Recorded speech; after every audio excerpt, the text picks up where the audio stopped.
siêu mô lý khói cô ngay tòng ngay nhon nhọ hutan mô nén đi nhí ngà cái bông chu xoay cuốn nàng si chính xít hè chung sim cái pen yêu kinh ha ngà cái sim cả nhà cái sim miền sim nhị nạ khói ngà sen phát cái chúng ta nhị hè ngà sông ti ngà sim xiong xin nhị ngà cái mu chú không kiên nhà cái ôi nhìn nhà cái thái ôi lời con giàu ngay ngay nên hiền siêu chú cái liên miên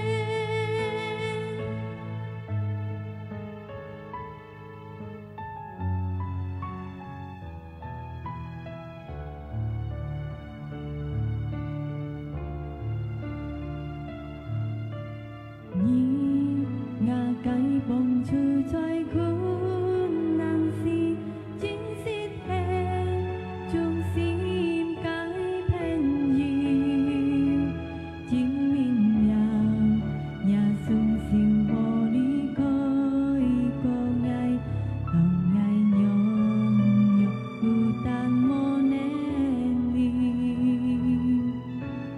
nhí ngà cái bông chu xoay cuốn nàng si chính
ที่ปุ่นชิกาอาเมนไงเต้าซาทุ่งที่จีมวยอยู่กับอันฟอนยันขอแนนอาจีอาสูยุที่จิตลิ้นลอยไกกินบุยต่อกินยิดอันโตสินยินลอยยะลุงจุงส่งตีกับอันเตียนอาเมนยิ้มบุยส่งตีกับไออันไทยปุ่นชิกามุ้ยจิตจ่ายินนั่นแกวชิกาลอยเต้าจู่ไก่เมียนเชียนอาเมนชิกาพอสิวหยองปุ่นจู่ยาสู้ส่งตีฮาเลลูยาการยักกับแกกองการอันฟอนเหตุคนยีไรบ้านกองเองไงขออันฟอนเหตุคนยีไรฮาเลลูยาไล่ชิกาส่งสิวแค่เหตุไล่ชิกาและเต่าเก้าฮาเลลูยางั้นเช่นไอ้ไก่เทียนฟูใช้ยาสุกิตุเมียงงั้นตัวสากำเชียนี่กินต้องซิวงั้นตัวสายุ่งที่จีมวยเหี่ยวเช่ไล่หยองซิวเหี่ยวเช่ไล่แต่ส่งตีไก่เอ็นเตียนลุงจุงส่งตีไก่ไอ้อันไถ่เพิ่งงั้นตัวสาสอยี่กินต้องซิวนางงั้นตัวสาแต่ยิเที่ยวซิมแต่งั้นตัวเค็มปีไก่ซิมแต่งั้นตัวฮอตมูไก่ซิมยิสิงั้นตัวเลยกินไปสองตียิสิงั้นตัวเลยใส่สองตียิสิงั้นตัวสาเลยคิวสองตีงั้นตัวสาเสียงสินสองตีนั่นเกี่ยวเขียนชุดยักษ์ไก่สินจ้าสองตีไก่ไถ่ฟงบนยุฟัดเส้นปุ่นกินต้องซิวกำเชียนี่จู่ยาสู้ไงเสียงสินชินเลียนจอกงกินต้องจิวอาบุยุฮอตมูอาบุยุตูกี้ไก่ซิมสองตีเฮียนชุดยักไก่กองยงเฮียนชุดยักไก่สินจ้าใช้มุ้ยจิตจ้ายักไก่เซนยักไก่สร้างเมียงจงกำเชียนี่จู่ยาสู้สองตีงั้นต้องสัตผิงไงเต้ไว้ซิมงั้นต้องอะไรกินไปงั้นต้องสั่นมุ้ยชิกาเชเชเลยกองอาเมนฮาเลลูยาพอสุขุนจู่ยาสู้สองตีชิกาเลยกองฮาเลลูยาฮาเลลูยาฮาเลลูยาฮาเลลูยาที่องค์จีมอยชิกา相信จู่ยาสู้ไอ้ชิกาไก่ซิมอาเมน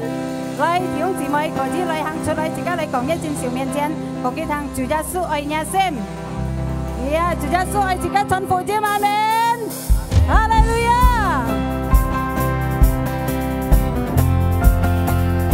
自家相信主耶穌愛自家嘅心，也係為咗自家嚟臣服啫，阿門。自家嚟講，耶穌無憾你，第一個半點。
拜主耶穌上帝。哈利路亞，哦耶穌上帝，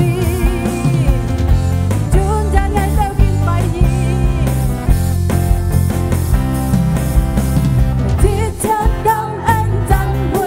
都係送本主耶穌。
姊妹，而家我慢慢坐到上去。哈利路亞，我的巴西克拉巴西，哦，耶穌上帝，愛到沙裏相信你，相信一切先至發生，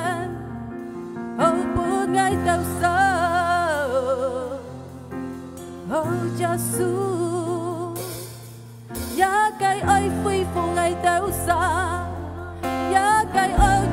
ngày đâu xa cảm chia đi Giêsu cảm chia đi Chúa Giêsu song tin ngày đâu xa như chỉ tao nhớ cái ơi ngày đâu xa như chỉ tao nhớ cái nên đi cảm chia đi Giêsu shekaraba shekaraba shekaraba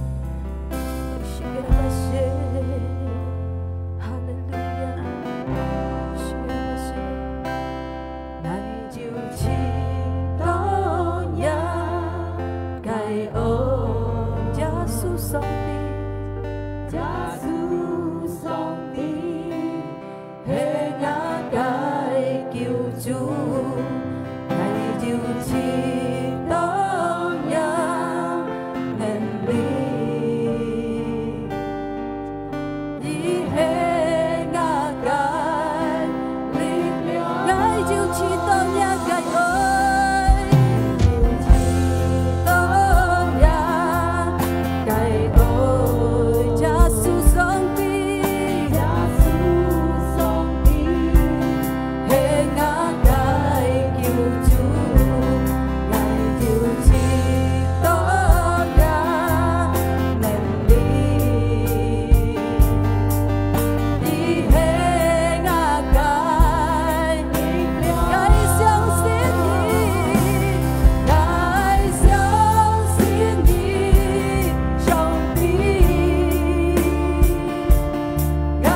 起哄以為自己小家用而家出手。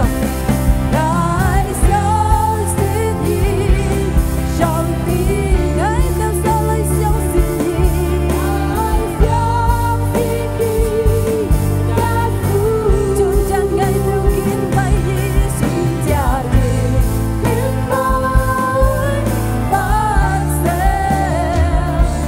主耶穌愛相信，愛到手相信你，愛相信你，上帝愛相信你，耶穌全家的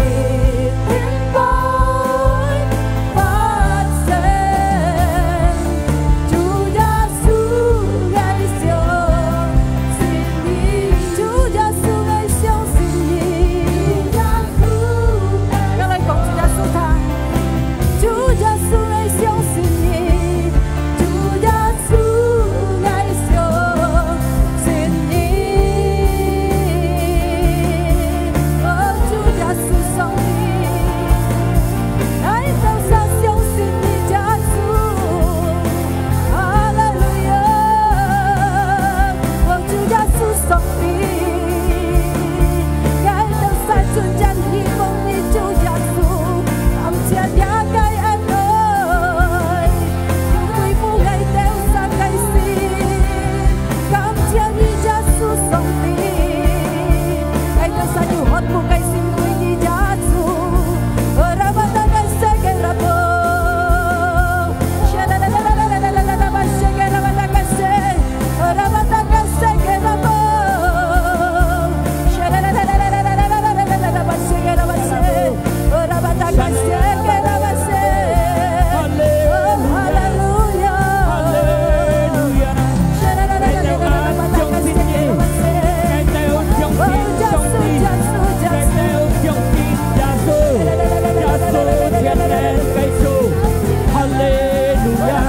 界讓步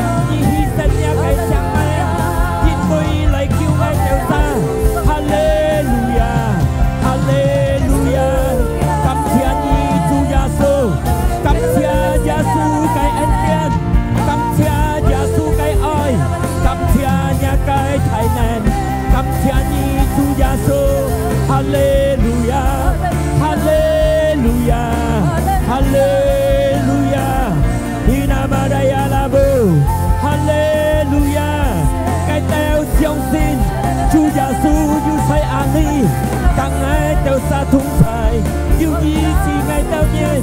yêu phi phù ngày tao cái sim hallelujah ngày tao ăn si giàu nhi ngày tao ăn si giàu nhi hallelujah hallelujah thiên phu cặp chia nhà cái em đen cặp chia nhà cái ơi cặp chia nhà cái ơi hallelujah cặp chia nhà cái ơi đi ăn xiang ngày tao xa đi quỳ đi phải nhà cái tan nhà lấy lời xe khen hallelujah chiêu hê nhà su Kitô si chơi sinh thi ca quy liao tâm ngày tao nhìn cái thôi hallelujah sắp nhìn im phục phạt nhìn quy ngày tao xa tên tao sang lại xa trong xin nhi tên tao dùng yêu cái sang nèm cặp chia nhi chủ Giêsu xin lên thay hà lời càng ngày tao nhìn thúc thay tại ngày tao nhìn hi tên xin hallelujah hallelujah Buddha Baraya la bo Dina Maraya la bo Giêsu song đi xin lên vô chu ngày tao nhìn vô chu ngày tao cái sim ta coi ngày tao cái sim GC ngày tao cái sim phi phu ngày tao cái sim hallelujah hallelujah baraya labu. Haleluya, haleluya. Ura baraya labu. Haleluya. Nhất thiết cái cảm ơn, nhất thiết cái lung giao Chúa hay chủ gia su cái. Cảm謝你聖靈要隨你các ngày都同在。今日那ngày都係去紀念呢個差半日，你主耶穌上帝都係受難日，找咗都係你復活的日子，我都紀念，我都要隨你的紀念，就係你嘅恩典。所以那見當朝，我都是相信你耶穌係全能嘅主，要支持我哋嘅主。幫我哋得到生嘅路，得到永久嘅生命，就係你主耶穌死了贖我哋人類嘅罪，嚟實相信你神得到永久嘅生命。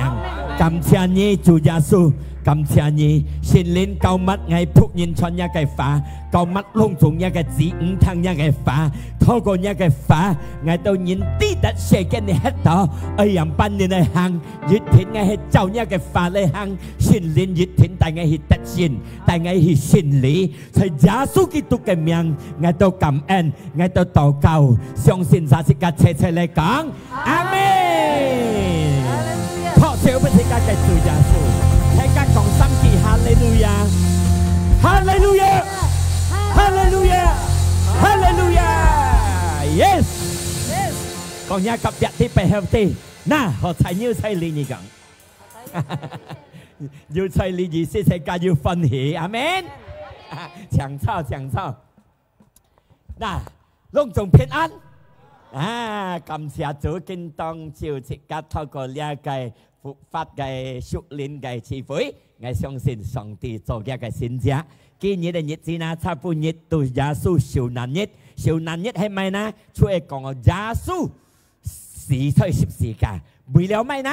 為了擔人類嘅罪，因為這個人類唔要捨棄這個嘅罪，這個人類唔要解決這個嘅罪，先透過耶穌死在十字架。嘅嘅寶血留下嚟親情這個嘅心，嚟實相信其實得到永久嘅生命。小組禮拜這個紀念嘅復活日，嗱，什麼嘅復活日呢？亦都係一隻真子，這個嘅耶穌上帝全能嘅主死了3日然後嘅復活，但係呢，因為嘅上帝坐天坐地嘅主，冇可能佢死了永久世嘅復到嘅3日嘅出復活。復活了40日然後，佢到咗天家，因為佢從天家嚟，到咗天家。呢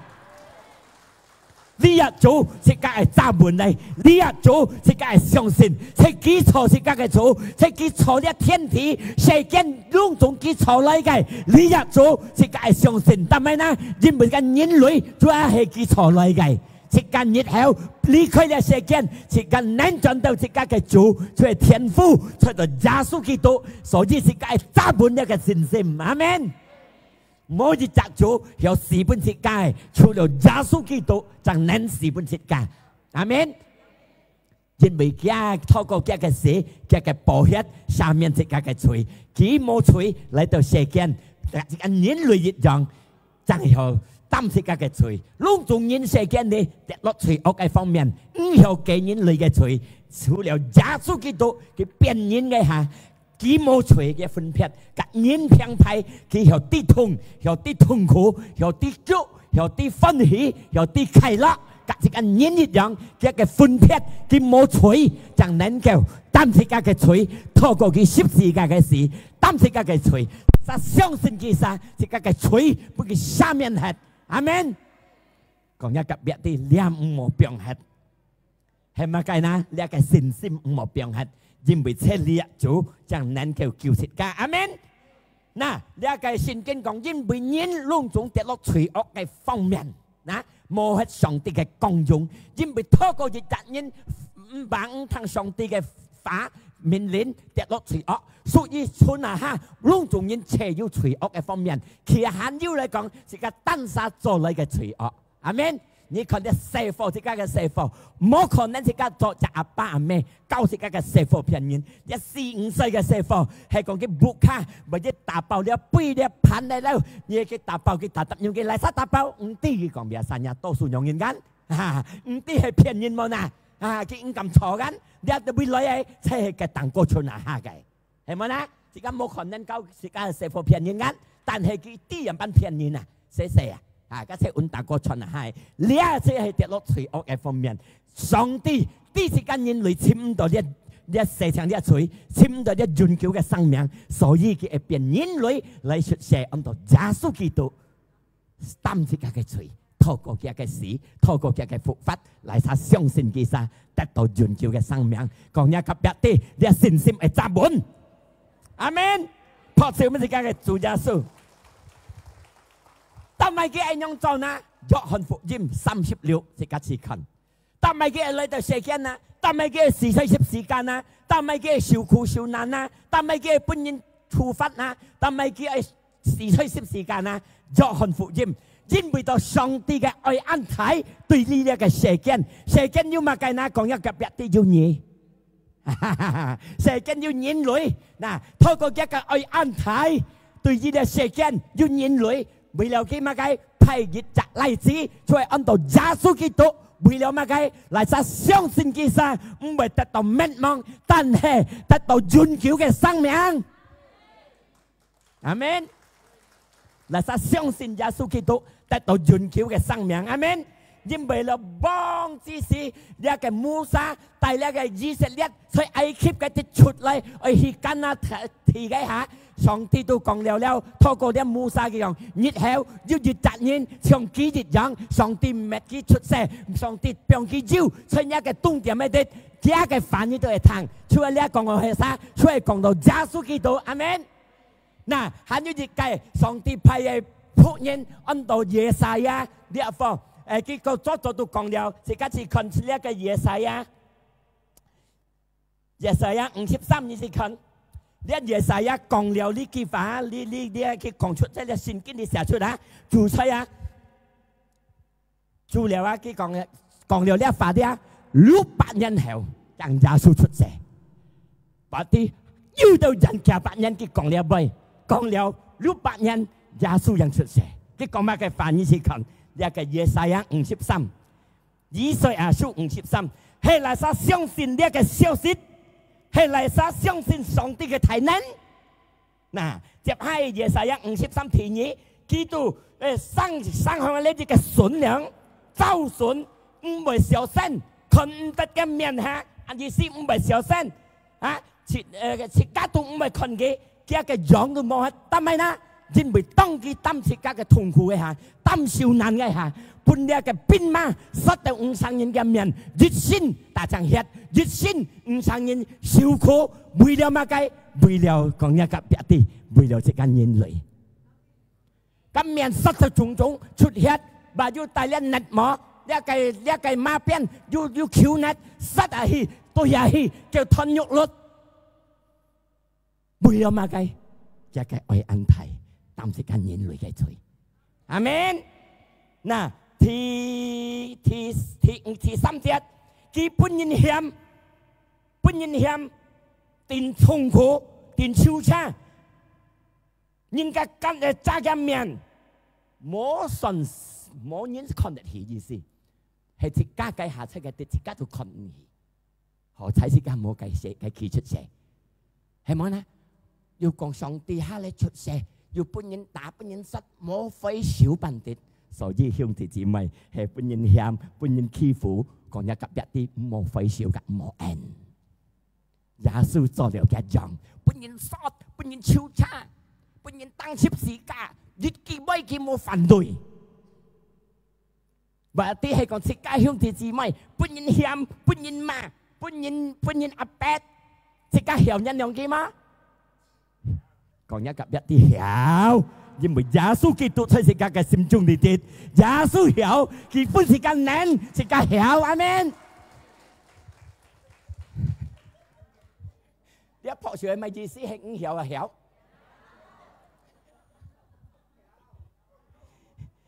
嗱，貼下第5節，佢本人簽，你本人反對，哇！4天你冇用超人。因為到切家嘅人心嘅快，自家嘅快處，自家心中，在引導冇有何此事，以耶穌擔超嘅自家人類，為了咩呢？為了本自家得救，透過佢嘅變相，自家學，透過佢嘅變相咪變相啊，本人殺出現，把有嘢高嘅殺出現。殺到五生人嘅先，透過佢嘅變相，自家嘅心中定恢復，心中得到支持，加入自家嘅平得到和諧，自家嘅壞心，自家嘅唔甘人嘅心，不屈嘅心，弄舊嘅心，攏總幫佢恢復和諧。阿薩自家嘅謙卑嚟到佢嘅面前，相信佢，幫佢擔起了，攏總幫佢擔起。阿門。哈利路亞！嗱，有啲耶穌基督死在十字架，佢係為了自家，有三樣嘅自家救贖，明明自家係定，明明自家係定受苦，明明自家係定處罰，明明自家係定人欺負，明明自家係定人搶，明明自家係定人殺，攏總嘅擔贖，但係呢，因為人類跌落水，所以嘅十字架，提出嘅救馬計，自家嘅罪惡嘅自家救贖。擔自家嘅罪，睇成係講攏總人類跌落世間，在十字架佢隔而還吃，還過幾嚟，因為自家冇本事定，耶穌基督將本事定，阿門。佢變人嚟下蒙蔽，佢第一日子掉了去上去定掉十字架，去定當十字架，所以就吉西瑪尼嘅人嘅禱告。係講呢一條過黑嘅天父禱告嘅作業下，因為佢作業下，呢一條過黑定嘅過黑，3年嘅禱告一樣嘅禱告，係條過黑唔可以死喺十字架過黑啦。但係佢講就你天父嘅旨意，唔好就係登沙嘅。結果時間到，佢講簡單嚟講，就係本人作到，定超差，定失，定掉十字，定應當十字架，為了咩？明明自家定當，明明自家定失，明明自家死喺乜嘢罪惡拖到嘅，幾個自家混合混過嘅，講一級一啲，何才要耶穌基督？哈利路亞！佢嘅愛惜寬大，對自家人類，第一佢教自家嘅罪本嘅答案，你唔是定，我隔你定，因為自家人冇本事定，幾樣本事定？哇！耶穌嘅愛，自家嘅講出嘅話，冇好撇嘅愛十分大，邊度嘅愛態度，冇限制嘅愛，嚟沙嚟忍受嚟試擔自家嘅罪，除了上帝耶穌基督，這幾樣能夠擔自家嘅罪，阿門。自家生下啲感謝，自家嘅上帝十分錫自家。在十字架嘅救自家嘅罪惡，當佢一掉嘅啲上十字架，攏總人嘅罪充滿落嘅心行嘅啲，天父唔係看嘅，天父嘅面向走，佢說天父但係你審佢嘅面，因為大將罪惡在見人嘅罪，變在嘅心行嘅啲，天父唔係看有罪。加入自家都晒嘅罪，變在嘅心行嘅啲係十字架嘅啲，因為佢價值嘅擔，阿門。天父唔係看嘅時間，因為有罪嘅啲，佢冇罪變有罪，為了乜嘢？為了自家有罪變冇罪。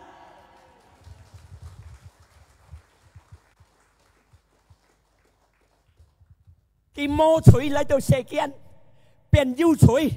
因為到自家有罪嘅人，透過佢嘅死，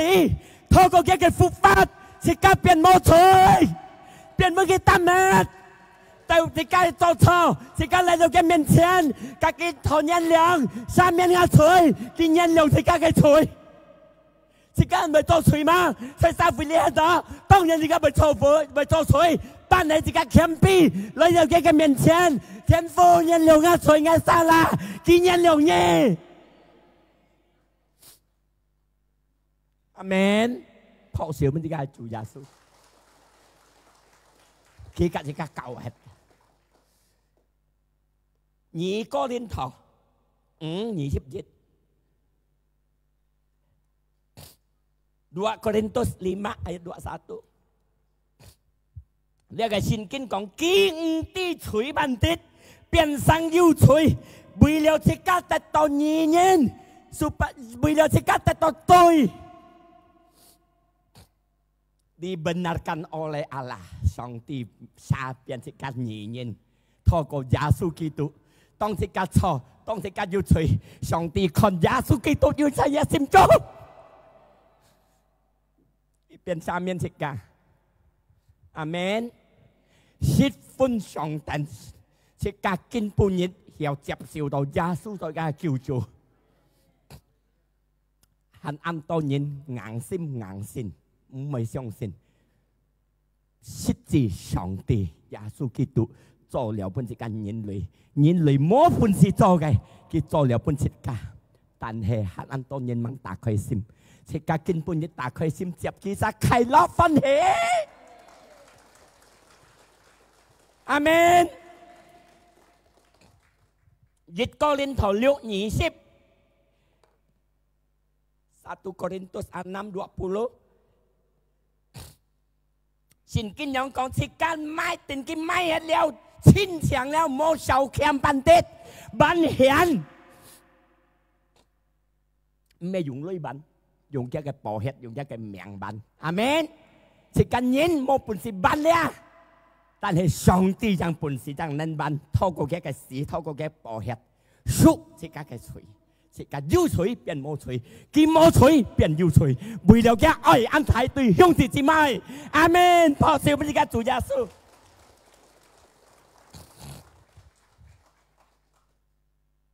第一個教是個水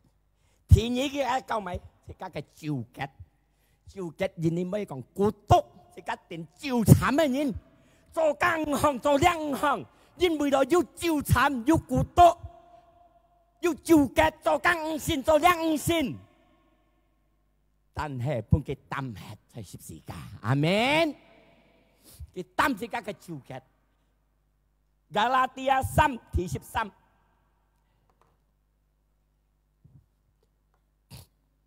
加拉太3:13กับ14佢屬十字架從呢個法律佢變召慘因為召慘嘅人才掉在十字架所以耶穌基督安樣做為了咩呢個亞伯拉罕以撒雅各嘅福氣從亞門十字架亞伯拉罕以撒雅各意思係講到天父先子先靈嘅福充滿咗本十字架嘅歡喜嘅快樂嘅平安嘅喜樂隆重從十字架มั่งให้กองเอาลุยสังเสลุยกับโบนัสกับฮาดียาตัดจังอาเมนฮาเลลูยาเชกาไก่จูเก็ตเพิ่งกิตั้มให้ใช้สิบสี่กาหันยูจิตไก่ที่ซ้ำกิตั้มเชกามาไก่เก่ามาไก่ที่ซ้ำเชกาไก่เพียงทงเพิ่งกิตั้มให้เพิ่งกิเก่าให้แล้วยาทานาทงกี่ตัวเกี่ยวยี่ทงยูกี่ตัวทงให้ natural and ditit ก็ทงอย่าให้ยองธนาทงก็ทงไงช่วงสิ่งกับแจมมันเน็ตยองตายแล้วลีชัวที่ตาตับก็ทงให้มอนะกี่กันก็เก่าให้ยังกับธนาทงอย่าดีๆทำมาไงเหมือนธนาทงยุงซิมเลยฮิตุยฟูเกอาเมน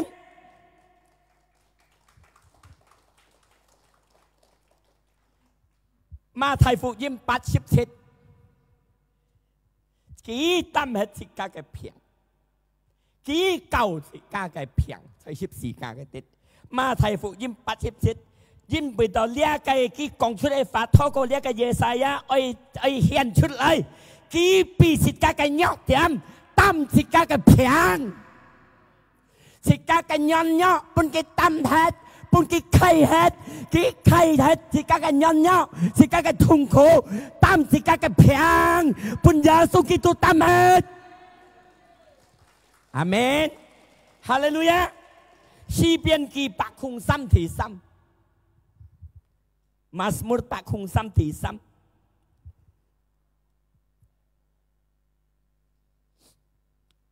所以自家為不平，當然自家為晒三倍嘅代言，俾自家限制嘅你哋，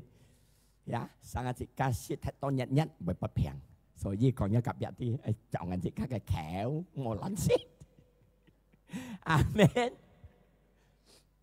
呀，詩篇103:3，記下面自家嘅錯，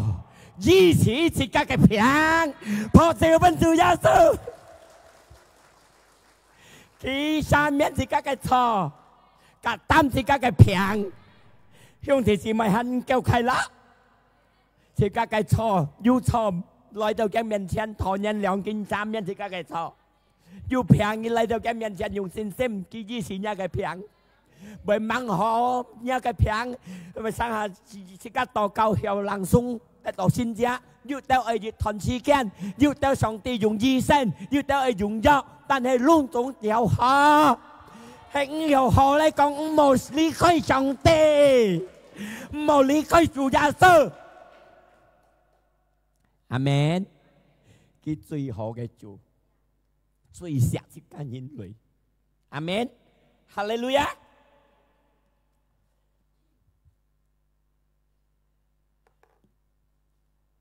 佢屬自家，才屈計用是人屈計。第四節，詩篇103:4，佢屬自家，所以咧計，唔係計提屈個沒有，你唔係是來屈個沒有。你講咩啊？魯班古布啦，壯思少係佢屬自家。意思嘛計，家少係講到死亡嘅生死。ในราคา嘅方面講到，體育嘅方面，佢屬自家從暗屬自家，但係佢係公路，從死路，但係佢係生路意思。阿門。因為到乜計？因為到佢嘅恩典，佢嘅愛安排對自家。阿門。哦，自家安歡喜要自家嘅主耶穌，隆重嘅做本自家，佢錫自家，所以自家去揸本嘅自家信心。阿門。心計嘅自家擔hết，自家嘅嘴俾佢教hết，俾佢擔hết，自家嘅照吉俾佢擔hết，俾佢教hết，自家嘅平痛俾佢擔hết，有啲自家信了佢厲害，隆重佢做了，乜自家係萬人，第一自家嘅信心係強得出妹，強得出妹咪係強到自家最妹嘅氣，意思咪係信主耶穌信得出妹，信得自家冇氣。你是信得自家高射，信心唔好退步，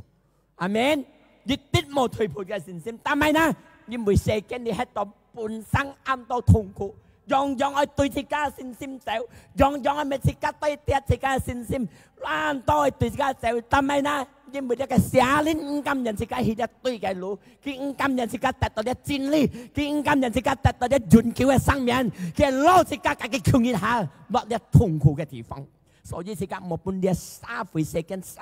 聯欺騙到，聽上帝耶穌基督嘅路，越聽自家得勝嘅路，越聽自家勝利嘅路。阿門。第一自家嘅信心揸得出妹。第二嚟講，隆重熱切嘅情況，自家係感恩。阿門。心中你係要感恩對自家嘅天父，自家主耶穌，平猛可感恩，我很有識，很有聽一嘅恩典，很有聽一嘅福音，佢人歌很有聽上帝嘅讚美主，雖然不到平猛可，下邊打開嚟讚美主，睇人心講你哋，阿門。阿撒很有名，感恩，但係呢心中你感恩最好嘅藥。心中你感恩要快樂，要快樂都係最好嘅藥，要喜樂，要平安，要健康。心中你健康，你嘅肉體得到健康；心中你要快樂，要感恩，你嘅肉體得到健康，無限身體得到健康。阿門，哈利路亞。係感恩隆重熱切嘅情況。第三嚟講，愛錫上帝。一上帝嘅法律，第二嘅法律愛錫上帝，愛一隻黏錫上帝，錫到黏，唔好錫到一半，錫到冇半劈樣啦，錫到黏像隻篤樣嘅，一船呢邊黏劈樣冇好啦，咪意思呢？你寫上帝嘅一信心，信上帝，我信到năm năm，不用冇好撈，你係冇冇好撈，世間社會呢啲嚟隆重冇好撈，你咪信主耶穌信超了，阿門，即刻都本都強，你信到一半90%，不用嘅冇時間要撈，係咪攞自家嘅信心就咪時間呀？所以信前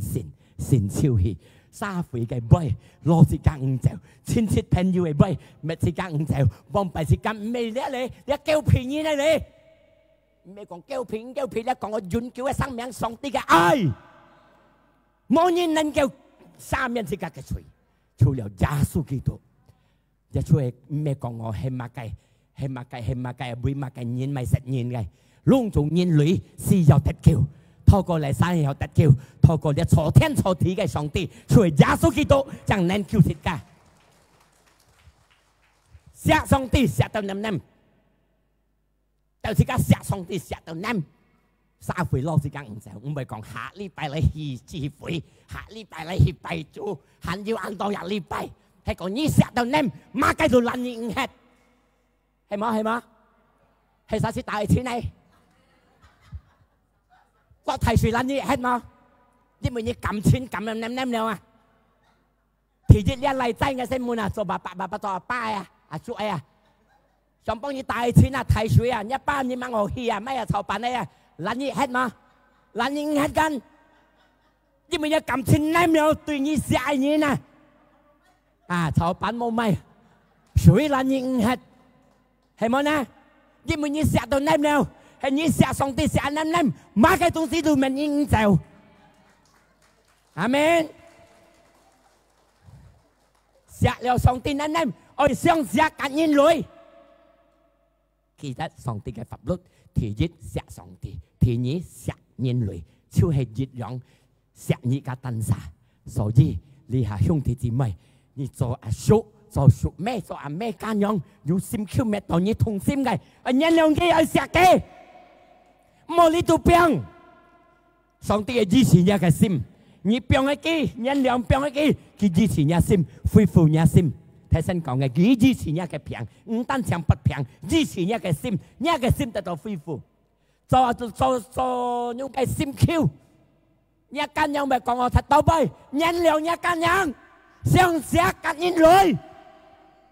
做自家做阿爸阿妹，師傅幫堂，相信人良，相信寫。阿門。兄弟朋友，特別啉茶，咩到自家相寫人良嘅。冇講一定係學，一定係要個學，一定係煩，一定要學個快。上帝咩樣教？主要是聖經教自家嘅天人欺負自家，咩自家不壓，咩自家同心。禱告本嘅祝福嘅，你上帝教嚟。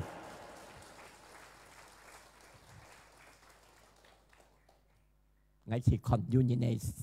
要心肝斷病喎，要鬧嘅心口嘛。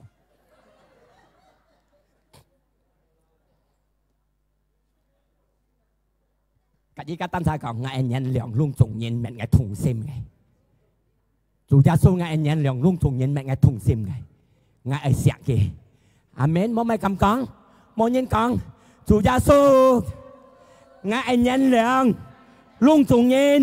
民係同心咪，不係難，人良嘅，阿門，人良嘅，天父人良嘅，阿門。嗱，今日到，即刻係唱讚美主，即刻係禱告，嚟晒嘅心，還有壓人嘅，上帝係支持你心。還有心人人良人嘅，唔甘人人嘅，上帝係恢復你嘅心，不到平嘅，上帝係支持你平，阿撒帶你嘅信心嚟，阿門，阿門，同意。拍四分之間，主耶穌嘅唱教謙教鼓上嚟，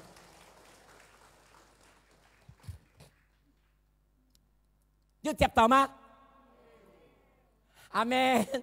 哈利路亞。我相信見當朝嘅頭，提醒自家上帝嘅愛安排，自家嘅信心扎滿在上帝裏，阿門。哈利路亞，一定冇病走，一定冇細走，因為咧世間嘅按問題安排對自家走，阿門。哈利路亞，嗱，自家嚟讚美主。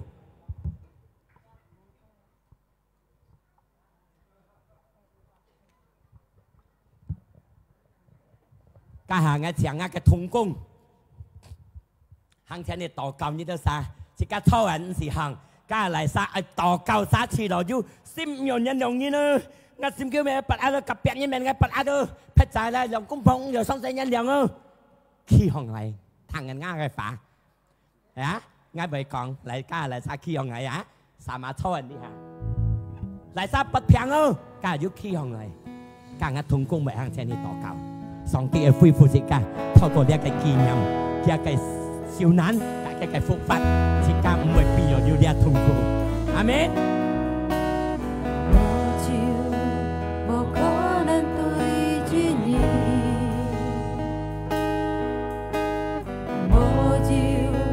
無可能對住你上帝。我要講冇可能對上帝耶穌基督。這是一個相信，這是一個盼望並且主耶穌嘅，冇有咁冇可能，攏總佢能做，佢能變人，表示嚟講攏總佢能夠變，但係佢變人啊，因為佢殺人了，佢變人，對於你上帝。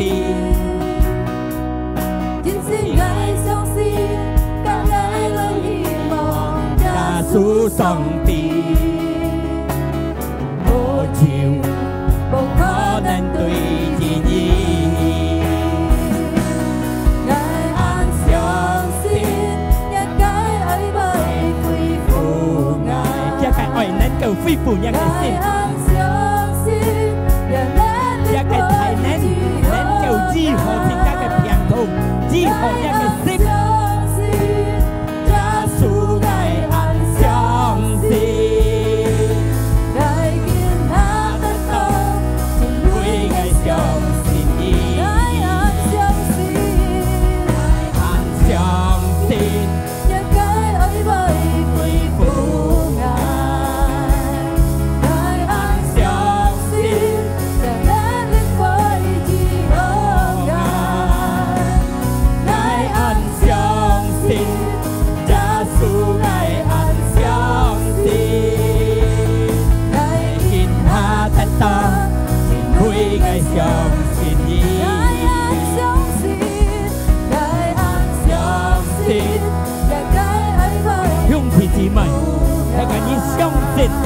一個信心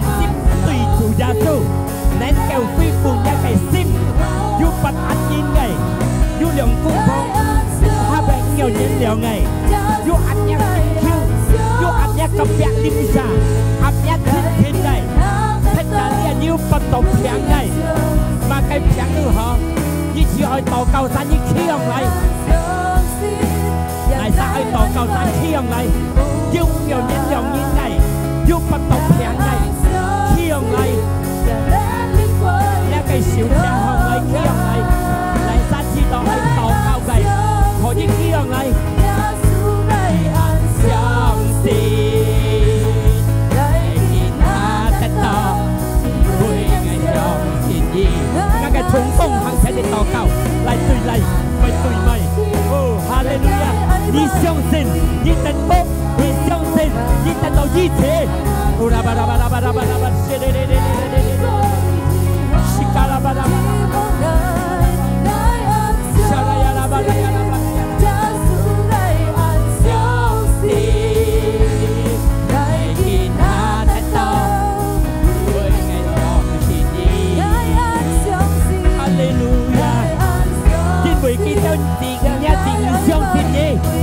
恢復一個心，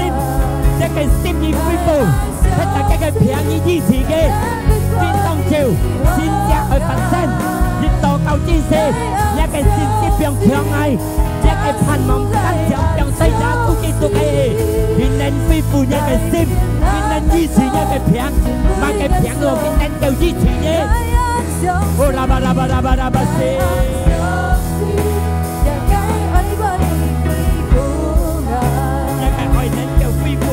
一個字，一個體能力能夠支持一個平，變當朝先一發生，支持一個字，用到結合去多交際，而恢復一 cái sim. Oh, ra ba. Hallelujah. Hallelujah.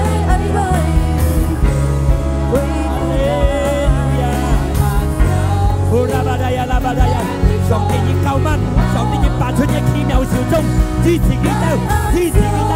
恢復基督嘅心，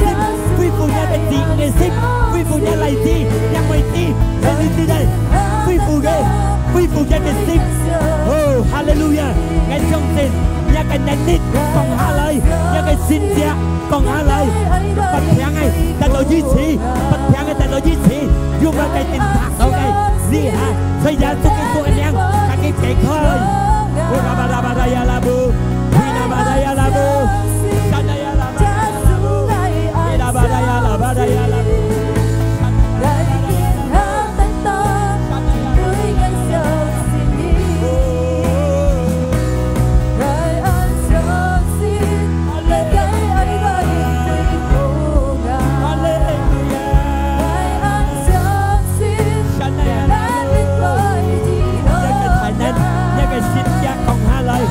Duy trì Kitô,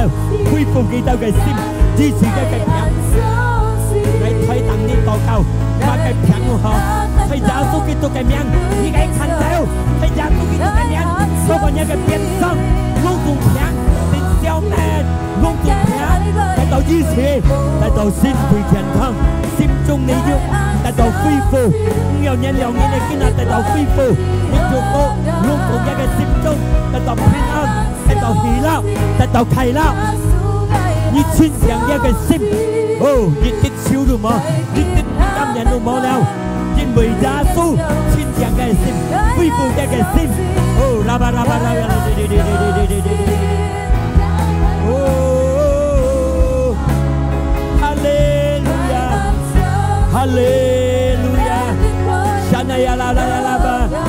沙那呀啦啦啦啦。降下一個善者不真，善者不真。哦，隆重得到身體健康，來要身體弱，但你啊當場得到善者，得到身體強壯，得到身體健康。因為主耶穌他少支持一個餅，所以耶穌基督嘅名，隆重嘅餅得到支持，隆重一個心得到支持，得到恢復，得到恢復。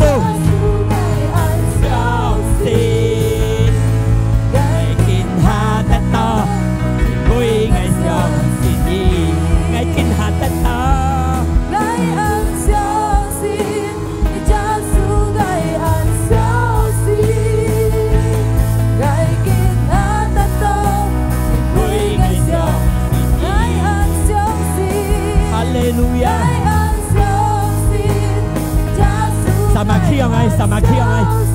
Sama khiêng này, oh hallelujah, cái祷告不隆重一個字唔使啲嘅地，啲痛到呢個，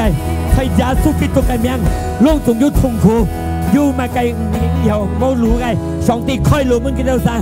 身體用健康嘅，上帝祝福嘅健康，隆重心中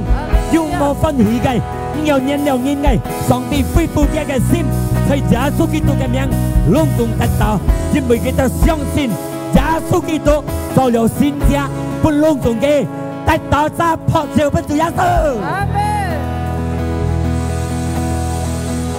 感謝你主耶穌，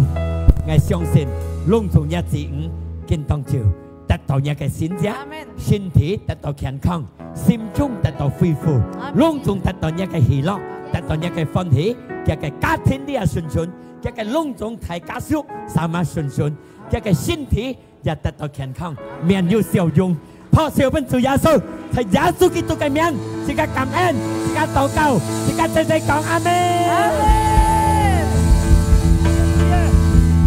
長操長氣。弟兄姊妹，即刻長操，即刻嚟看報告，加即刻嚟看即刻嘅姊妹嚟跳舞啊。OK。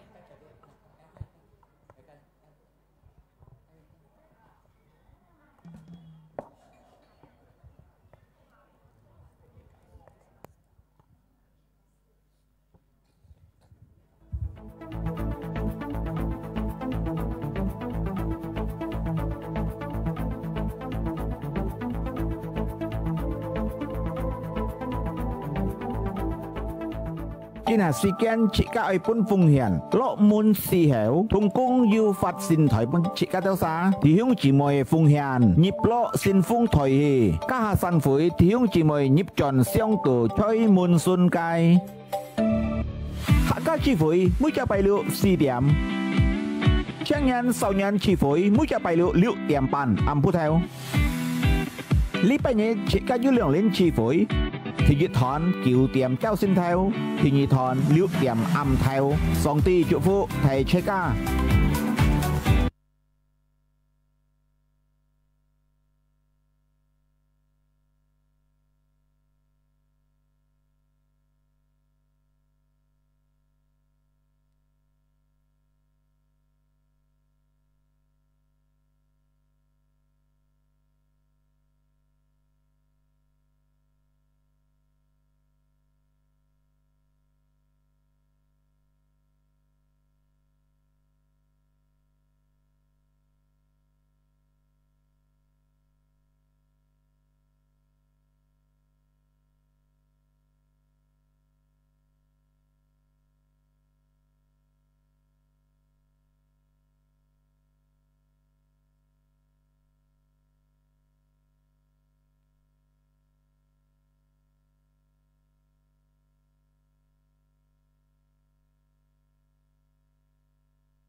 Sikat dan hasilnya pok cipun juga susah tisen. Haleluya.